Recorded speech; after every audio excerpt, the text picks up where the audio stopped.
Otur kalk. Babana ne diyeceksin? Babama ne diyeceğim?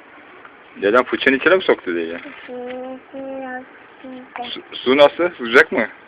Sıcak da. Soğuk mu? Sıcak. Sıcak mı? Ateş gibi mi? Ateş gibi. Allah Allah. Bunda altında sinek gibiydi bu.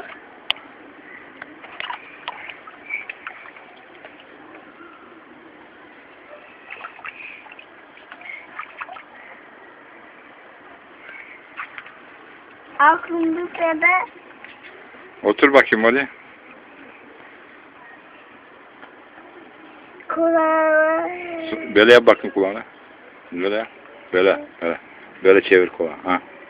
Çıktı mı su? Su gitti mi kulağına? Ve Çıkacak mı artık?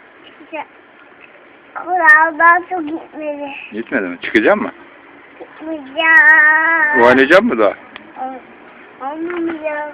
Çünkü çok eğlenceli. He. Bakın.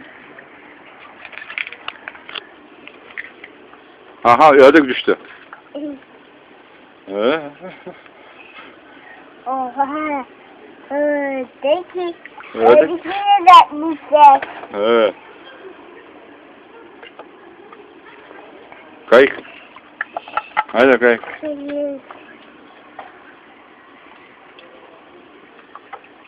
Kayık istemiyor. Senin gemi vardı. Ne oldu gemi? Ha? Benim gemim bazı da olur. Gemim Aşağıda mı gemi? çaldı. Ama alıyorum.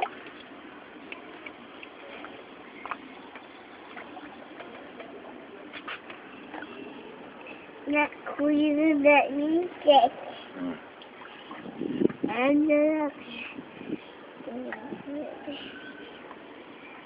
Ne olacak? Onu da çekti.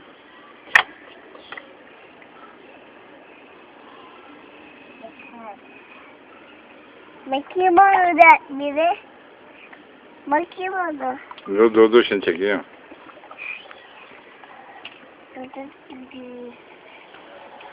Ben sevdiğim şeyler durdurdum. Kalk oldu.